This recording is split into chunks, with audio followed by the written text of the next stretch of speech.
Comme chantait Diane Tell, quelques heures à l'attendre, sur un quai et la mer, troublés que par le vent.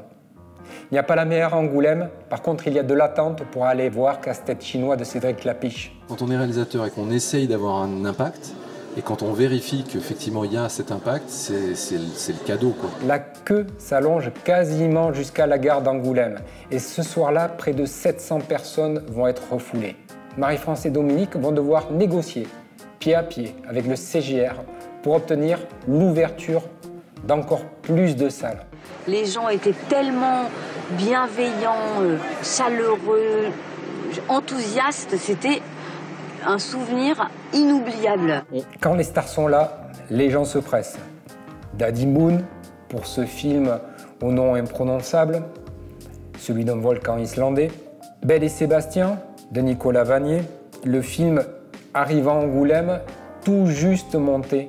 Il vient à peine de sortir du laboratoire. C'est dire si à Angoulême on voit des films qui sont absolument vus par personne avant. François Cluzet, lui, a troqué le fauteuil roulant d'Intouchable pour le navire du Vendée Globe et le film En solitaire. J'ai quelque chose avec ce festival. Il y a, bon, évidemment, l'accueil d'Intouchable il y a 2 ans, mais j'ai aussi quelque chose. Il y a quelque chose de précieux ici. Le film qui va confirmer le fait que le FFA soit vraiment symbolique de ce qui va marcher au cinéma dans les mois à venir, c'est 9 mois fermes d'Albert Dupontel avec Sandrine Kiberlin. Le film reçoit un accueil du public phénoménal à Angoulême et dans les salles, derrière, cet accueil va être complètement confirmé.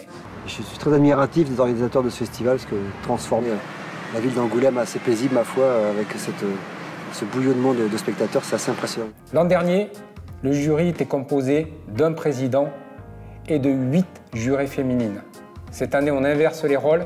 Catherine Frotte est entourée de 8 mâles, pas n'importe lesquels. On retrouve Benjamin Biolay, Pierre Scholler, Khaled Ben Aïssa. Que du beau monde pour essayer de départager une compétition toujours plus relevée. Je suis contente aujourd'hui d'être présidente, c'est la première fois que ça m'arrive.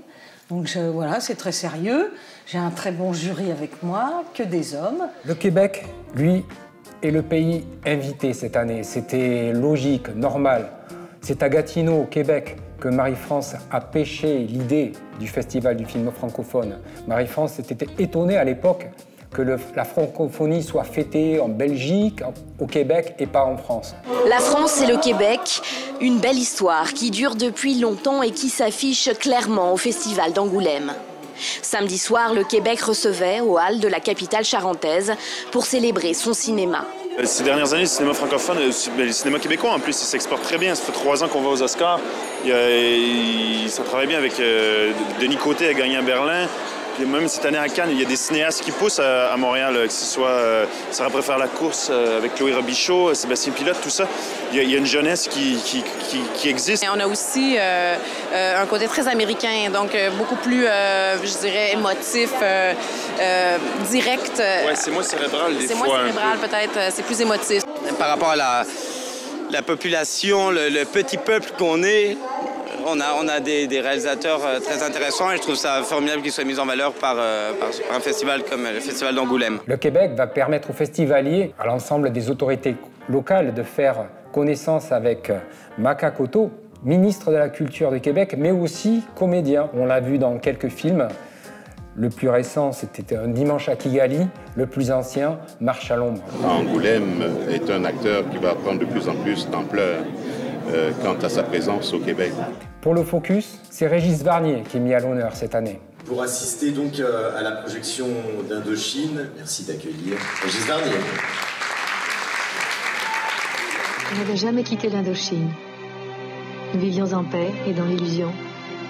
Comme si nous avions la force d'arrêter le temps. Ce film, c'est pas qu'il m'est tombé dessus, mais c'est un producteur qui voulait absolument travailler avec moi. Ce producteur était très ambitieux. Il m'accueille un jour dans son bureau et il m'a dit cette phrase.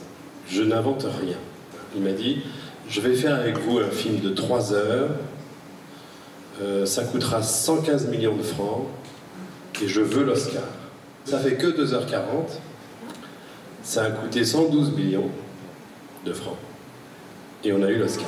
En clôture, le festival a le bon goût de programmer Un film qui est en lien directement avec ce qui fait l'ADN d'Angoulême, à savoir la bande dessinée. Quai d'Orsay de Bertrand Tavernier est tiré d'une bande dessinée de Christophe Blain. Il se trouve que cette bande dessinée a été récompensée à Angoulême, elle a obtenu un Fauve d'or de la meilleure bande dessinée. Donc on est vraiment raccord sur l'ADN d'Angoulême. Le palmarès cette année est un petit peu plus ramassé. Il y a un film qui triomphe véritablement. Il s'agit de Guillaume et les garçons à table, de Guillaume Gallienne. Je voulais réaliser ce film depuis très longtemps, même avant la pièce.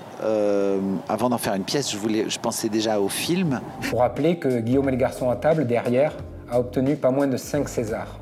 Un autre film distingué, Gabriel de Louise Archambault, qui obtient le Valois des étudiants et le prix du meilleur acteur pour Alexandre Landry. Alors, du fond du cœur, merci. Et le public d'Angoulême est absolument fabuleux. Longue vie à ce festival. Le Québec est content. Et ce, en chanson, avec Monsieur Robert Charlebois. Je t'aime comme un fou, je t'aime comme un fou, je t'aime comme un fou, mais tu t'en fous. Si j'avais les ailes d'un ange, je partirais pour. Si j'avais des lumières sur mon bike, je partirais pour. Si j'avais plus de gasoline, je monterais toutes les belles collines. 1, 2, 3, 4, 5, 6, 7.